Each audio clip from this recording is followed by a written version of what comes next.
I think I figured out when I was an adult that really the process for becoming a Christian is not always as dramatic and cut and dried as you want it to be.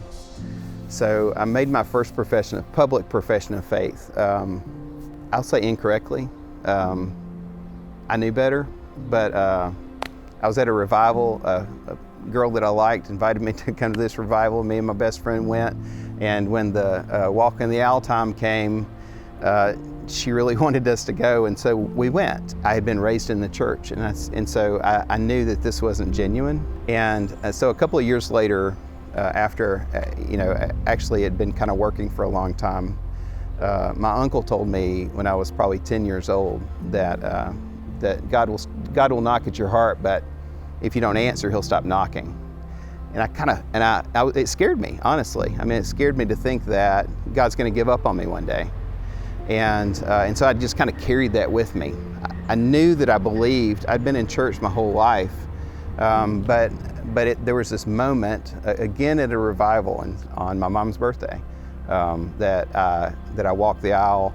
It was not a dramatic turn in my life necessarily. It was something that I feel like I'd already made the decision a while ago. I'd already been living into faith somehow, but I just never really taken it on for real. And so that was it. I was 16 years old, and so I was baptized right after that, and I've been perfect ever since. I'm just joking. The call actually. So my first freshman year of college. Yeah, you heard that right. My first freshman year of college was when I was really discerning the call to ministry.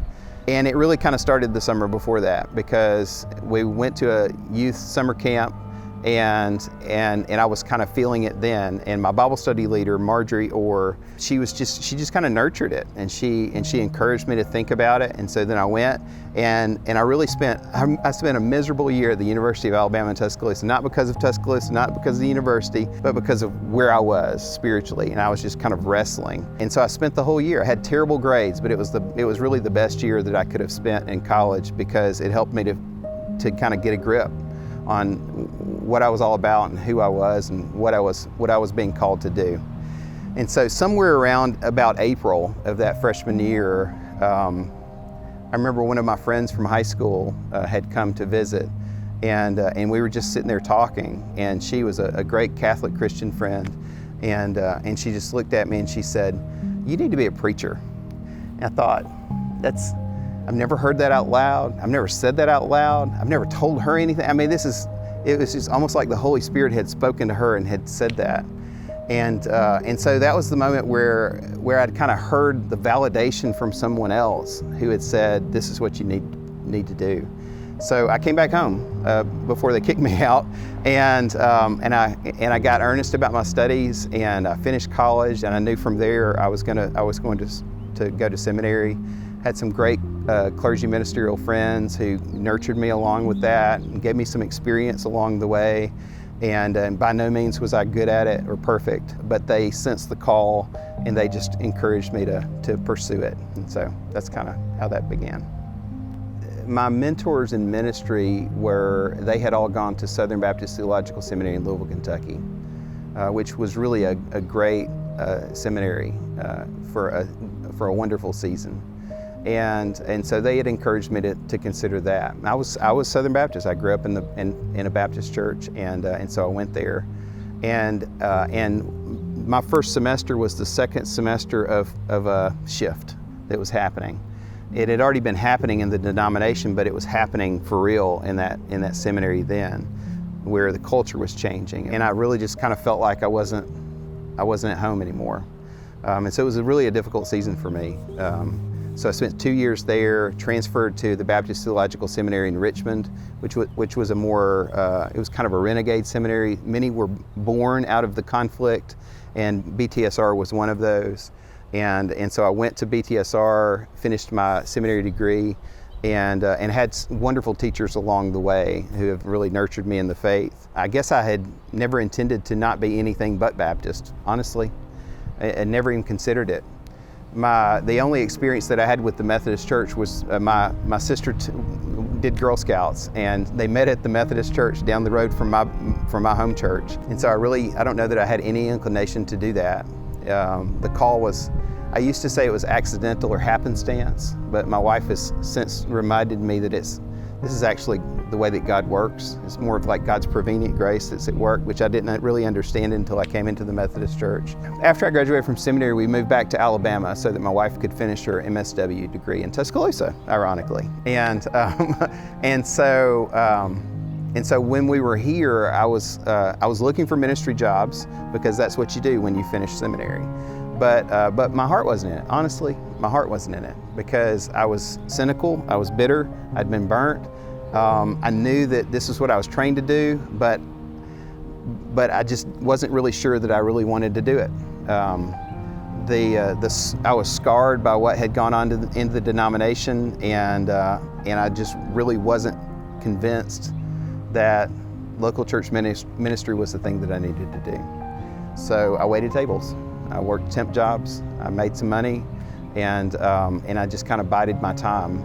Had resumes out for sure, not in the Methodist Church, just had resumes out. And then one day my mom ran into my sister's campus minister from college who knew Robert Mercer, who was a deacon in the North Alabama Conference, serving at Asbury Methodist Church in Birmingham. And he and my sister had gone to college together, and the campus minister knew that I was waiting tables. And so he saw my mom and asked, is Byron still waiting tables? And she said yes. He said, does he still want to do ministry? And she said yes. And he said, well, does he want to stay Baptist? And she said, this is the part where I think my mom would contest this a little bit. But my mom said, I don't know that matters. And so he talked to Robert. Robert talked to Cheryl Thornton, who is the niece of Don Cross, who used to be the senior pastor here. And she was serving at Helena United Methodist Church. And Cheryl called me. We had a great conversation. And then 2 weeks later, I was the youth director at Helena United Methodist Church. It did not take me very long at all to see that all the pain that I'd gone through was experiencing healing. I call it a spiritual oasis in a spiritual desert that I was in, because the things that we had been fighting over in my previous denomination, it's like the fights were over. They'd been settled. Everything was a peaceful place. And honestly, I kind of fell in love with the name. I just love being called the United Methodist Church, and so I started reading the Book of Discipline. I know that's so nerdy to say, but I did. I read it from the beginning. I read the social principles. I read the theological groundings and backgrounds. I even read the trustee bits, and I just started to feel that this thing was resonating with me, and I felt like I didn't just find a job. I found a home. I started at Helena in '97 as the youth director, and served there for just about 20 months or so as the youth director. And then when Cheryl left and went to another church, I took over her role as the minister of discipleship. And so I kind of did education, Christian education, discipleship roles. I oversaw the youth ministry. And then a couple of years after that, 2001, I was licensed as a local pastor. Since I'd been to seminary, I didn't go to licensing school, but I started as a full-time local pastor in 2001.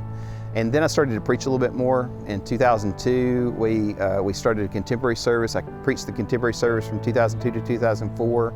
And then I was the associate pastor and not just the minister of discipleship. And then in 2004, I left Helena. I was sent from there to Southside United Methodist Church in the Mountain Lakes District, just outside of Gadsden. So I was there for 6 years. Moved to Coleman. I was the associate pastor at Coleman First United Methodist Church for 4 years, and then in 2014 moved to Pell City. And so I'm finishing 7 years there. And so I am so excited to be a part of the team at Huntsville First United Methodist Church, to be one of the pastors at this church. I know it has a great history, and I look forward to learning that history. But you know, it doesn't just have a great history. I'm looking forward to the present and to the future as well. And so I'm just very pleased that the bishop and cabinet had trust in me to send me here to be a part of this team, and I'm just excited to to get to share in ministry with you all.